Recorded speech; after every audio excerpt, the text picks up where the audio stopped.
Good morning students, myself Shan Patel. Today we are going to start part 1 of chapter number 12 friction. बच्चों आज बहुत ही interesting chapter start करने जा रहे हैं जिसका नेम है फ्रिक्शन। बच्चों लास्ट चैप्टर में हमने फ्रिक्शन के बारे में थोड़ा समझा था कि फ्रिक्शन जो है जो ऑपोजिट डायरेक्शन में लगता है ना, हमने मोशन के बारे में समझा था, मोशन के ऑपोजिट डायरेक्शन में फ्रिक्शन लगता है, ऐसा लास्ट एक चैप्टर में हमने समझा था। ओके, आज हमें फ्रिक्शन के बारे में इस चैप्टर में पूरा डिटेल में समझेंगे कि व्हाट इज फ्रिक्शन, फ्रिक्शन क्या है।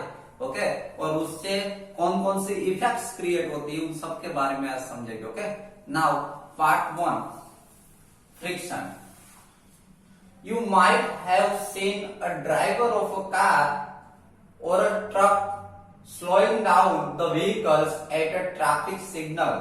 आपने बहुत टाइम्स ऐसे बहुत सारे टाइम्स देखा होगा कि जब ट्रैफिक सिग्नल जब आता है तब ड्राइवर क्या करते हैं, अपनी कार या ट्रक को क्या करते हैं, स्लो डाउन करते हैं, है ना। स्लो डाउन करने के लिए वो क्या करते हैं, ब्रेक अप्लाई करते हैं। ब्रेक जब लगाते हैं तब उसकी कार या फिर ट्रक क्या होता है, स्लो डाउन होता है ना। Now you too slow down your vehicle, your bicycle whenever needed by applying brakes.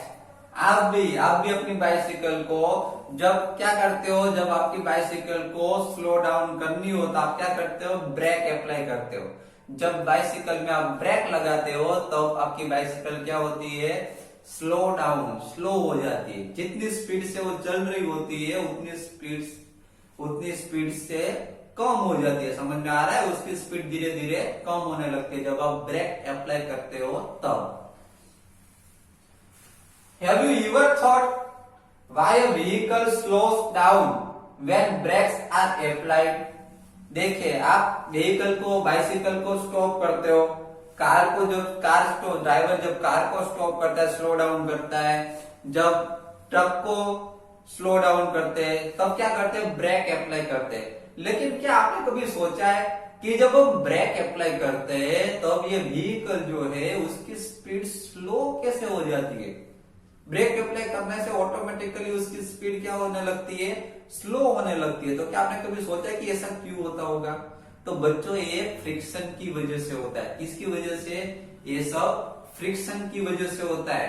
जब देखिए, जब आपकी जो बाइसिकल है, आप बाइसिकल लेके जा रहे हो, आपकी बाइसिकल एक स्पीड से चल रही है, जो चल रही है उसको मोशन कहते हैं। आपकी बाइसिकल जो चल रही है ना उसको मोशन कहते हैं। मोशन में आपकी बाइसिकल, मोशन मीन्स मूव होना। मोशन का मतलब क्या है, मूव होना। तो आपकी बाइसिकल जब मूव हो रही होती है तब आप क्या करते हो, ब्रेक अप्लाई करते हो। ब्रेक अप्लाई करने से क्या होता है, ब्रेक जब आपकी जो बाइसिकल के जो टायर जो होते हैं, टायर के साथ ब्रेक क्या होती है, फ्रिक्शन लगता है, उसका घिसाती है ब्रेक। समझ में आ रहा है? आपका जो बाइसिकल का जो टायर होता है उसके साथ ये जो बाइसिकल उसकी जो ब्रेक जो है वो उसके साथ फ्रिक्शन में आती है, फ्रिक्शन लगता है टायर के साथ, मीन्स घिसाती है। फ्रिक्शन लगना मीन्स घिसाना। समझ में आ रहा है? जिसकी वजह से बाइसिकल की स्पीड स्लो हो जाती है। किसकी वजह से? तो फ्रिक्शन की वजह से। फ्रिक्शन की वजह से स्पीड क्या हो जाती है, स्लो हो जाती है और वो स्टॉप हो जाती है। समझ में आ रहा है? तो ये सब फ्रिक्शन की वजह से हो रहा है। कोई भी याद रखिएगा, कोई भी थिंग्स अगर मोशन में है, मोशन का मतलब होता है मूव होना। कोई भी थिंग्स, कोई भी व्हीकल, कोई भी थिंग्स अगर मोशन में है, ओके, और उसको उसकी स्पीड स्लो करनी हो तो उसके लिए क्या अप्लाई करना पड़ता है, फ्रिक्शन। फ्रिक्शन अप्लाई हो तभी उसकी स्पीड क्या हो सकती है, स्लो हो सकती है, स्लो डाउन हो सकती है। ओके,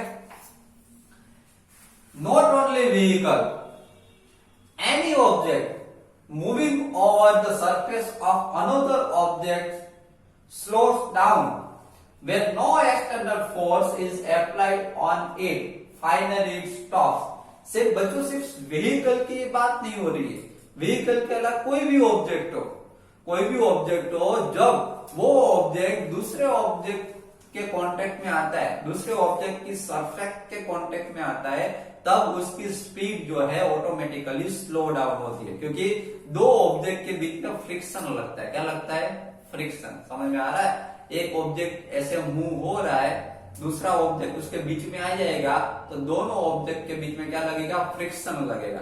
फ्रिक्शन की वजह से उसकी स्पीड क्या हो जाएगी, स्लो डाउन हो जाएगी। ओके, और फाइनली एक टाइम ऐसा आएगा जब ये ऑब्जेक्ट जो है, जो मोशन में है जो ऑब्जेक्ट, वो फाइनली स्टॉप हो जाएगा।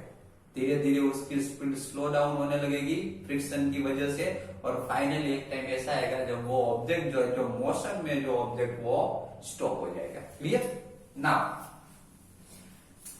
have you not seen a moving ball on the ground stopping after some time? आपने देखा होगा कि जब हम बॉल को, जब फ्लोर के ऊपर, ग्राउंड के ऊपर जब मूव हो रहा हो बॉल, तब एक टाइम ऐसा आता है कि बोर्ड जो है उसकी स्पीड धीरे धीरे धीरे धीरे धीरे धीरे स्लो होने लगती है, और एक टाइम ऐसा आता है जब बॉल है वो स्टॉप हो जाता है। आपने देखा होगा कि क्रिकेटर जब बॉल को जब स्टॉप करता है या फिर शॉट मारता है, तब जब शॉट मारता है तब उसकी स्पीड जो होती है बॉल की फास्ट होती है, लेकिन जैसे ग्राउंड में वो चलता जाता है, बॉल ग्राउंड के ऊपर मूव होता जाता है, वैसे वैसे धीरे धीरे धीरे धीरे उसकी स्पीड बॉल की स्लो होने लगती है ना। तो ऐसा क्यों हुआ? बॉल की स्पीड जो है पहले स्टार्टिंग में फास्ट था बॉल, उसकी स्पीड ज्यादा थी, लेकिन धीरे धीरे उसकी स्पीड स्लो होने लगी। ऐसा क्यों हुआ? ये हुआ फ्रिक्शन की वजह से, क्योंकि बॉल जो है जब ग्राउंड के ऊपर जब बॉल मूव होता है तब ग्राउंड और बॉल के बीच में फ्रिक्शन लगता है। समझ में आ रहा है? बॉल जब मूव होता है तब ग्राउंड एंड बॉल के बीच में फ्रिक्शन लगता है, मीन्स दोनों घिसाते हैं, दोनों की सरफेस क्या होती है, घिसाती है। समझ में आ रहा है? जिसकी वजह से दोनों बॉल की सरफेस और ग्राउंड की सरफेस के बीच में फ्रिक्शन लगने की वजह से बॉल होता है वो धीरे धीरे धीरे धीरे धीरे धीरे वो स्लो डाउन, उसकी स्पीड स्लो होने लगती है, फाइनली वो स्टॉप हो जाता है। Clear? Now why do we slip when we step on a banana peel? यहां पे ऐसा बताया गया है कि why do we slip when we step on a banana peel? जब बनाना पील के ऊपर जब हम स्टेप रखते हैं, ओके, तब हम स्लिप क्यों हो जाते हैं? जब बनाना पील के ऊपर हम पैर रखते हैं तब हम स्लिप क्यों हो जाते हैं? क्योंकि उसके बनाना जो पील जो होता है उसकी सरफेस होती है वो स्मूथ होती है। आपने देखा होगा बनाना होता है, टच करोगे स्मूथ रहेगा, है ना? तो उसकी सरफेस स्मूथ होती है, स्मूथ में फ्रिक्शन नहीं लगता, याद रखेगा। अगर स्मूथ सरफेस हो तो उसमें फ्रिक्शन नहीं लगता। समझ में आ रहा है? और फ्रिक्शन नहीं लगने की वजह से हम क्या हो जाते हैं, स्लिप हो जाते हैं बनाना पील के ऊपर जब हम पैर रखते हैं तब। Why is it difficult to walk on a smooth and wet floor? आपने ये भी एक्सपीरियंस किया होगा कि जब आप स्मूथ एंड वेट फ्लोर के ऊपर जब आप वॉक करने की कोशिश करते हो तब बहुत ही डिफिकल्ट होता है। जब फ्लोर के ऊपर जब वाटर गिरा हो या फिर ऑयल गिरा हो तो उसके ऊपर अगर आप पैर रखोगे तो आप स्लिप हो जाओगे, क्योंकि जब वाटर और ऑयल जो है फ्लोर के ऊपर जब ऑयल जो होता है, ऑयल जो है उस पर कम फ्रिक्शन लगता है। समझ में आ रहा है? उस पर फ्रिक्शन नहीं लगता, और अगर फ्रिक्शन नहीं लगेगा तो हम इजीली उसके ऊपर वॉक नहीं कर पाएंगे। हमें रोड के ऊपर वॉक करते हैं क्योंकि उसमें हमारे पैर और रोड के बीच में फ्रिक्शन लगता है। समझ में आ रहा है? जिसकी वजह से हम स्लिप नहीं होते। ये फ्रिक्शन की वजह से हम स्लिप नहीं होते। अगर फ्रिक्शन नहीं लगता तो हम रोड पे भी स्लिप हो जाते। समझ में आ रहा है? जब हम व्हीकल लेके रोड पे जाते हैं तब हमारा जो व्हीकल और रोड के बीच में फ्रिक्शन लगता है, दोनों की सरफेस के बीच में फ्रिक्शन लगता है, जिसकी वजह से हम स्लिप नहीं होते। अगर रोड की सरफेस एकदम स्मूथ होती, ओके, रोड की सरफेस अगर एकदम स्मूथ होती तो हम भी क्या हो जाते, स्लिप हो जाते। समझ में आ रहा है? इसलिए अगर स्मूथ सरफेस हो तो उसके ऊपर उसमें फ्रिक्शन कम लगता है, याद रखेगा। स्मूथ सरफेस के ऊपर हम नहीं चल सकते इजीली, और अगर सरफेस स्मूथ ना हो, हार्ड सरफेस हो, स्मूथ ना हो, तो हम अनइवन सरफेस हो, अगर सरफेस स्मूथ ना हो तो हम उसके ऊपर इजीली वॉक कर सकते हैं। समझ में आ रहा है? इजीली व्हीकल लेके उसके मूव हो सकते हैं। ओके, नाउ तो आपको समझ में आ गया कि व्हाट इज फ्रिक्शन, फ्रिक्शन क्या है। फ्रिक्शन जो है वो कोई भी ऑब्जेक्ट, कोई भी थिंग्स की जो मोशन में जो होता है उसको उसके ऑपोजिट डायरेक्शन में लगता है। समझ में आ रहा है? और जिसकी वजह से कोई भी थिंग्स जो होती है वो स्टॉप हो जाती है। ओके, उसकी स्पीड होती है वो स्लो हो जाती है और फाइनली स्टॉप हो जाता है। Okay, now force of friction. अभी हम फोर्स ऑफ फ्रिक्शन के बारे में समझेंगे कि what is force of friction. Force of friction क्या है वो एग्जांपल के थ्रू समझने वाले हैं। देखिए यहाँ पे, gently push a book on a table. यहां पे ऐसा बताया गया है कि बुक को एक टेबल के ऊपर रखे और उसको जेंटली पुश करिए, धीरे से उसको पुश करो बुक को। You observe that it stop after moving for some distance. तो हम ऑब्जर्व कर सकेंगे जब हम बुक को जब हम पुश करते हैं जेंटली, तो हम देख सकते हैं कि बुक जब पुश होती है तो थोड़े डिस्टेंस के बाद में वो बुक जो है वो स्टॉप हो जाती है। देखिए मैं आपको एग्जांपल देकर समझा रहा हूं। यहाँ पे समझ लो कि ये टेबल है, बराबर। ये टेबल के ऊपर समझ लो कि ये बुक है। बुक को जब मैं जेंटली ऐसे पुश करूंगा, बुक को जब मैंने ऐसे जेंटली पुश किया तो बुक पहले यहां पर थी, बाद में बुक क्या हो गई, थोड़ा डिस्टेंस, इतना डिस्टेंस कवर करके यहाँ पे स्टॉप हो गई। बुक पहले यहाँ पर थी, मैंने उसको जेंटली पुश किया तो बुक ने थोड़ा डिस्टेंस आगे गई, बाद में क्या हो गई, वो बुक स्टॉप हो गई। ओके, समझ में आ रहा है? तो ये बुक स्टॉप होने का रीजन क्या है? फ्रिक्शन। ओके, देखिए, repeat this activity pushing the book from the opposite direction. Does the book stop? यहां पे ऐसा बताया गया है कि बुक को ऑपोजिट डायरेक्शन में पुश करो, क्या वो स्टॉप होती है कि नहीं?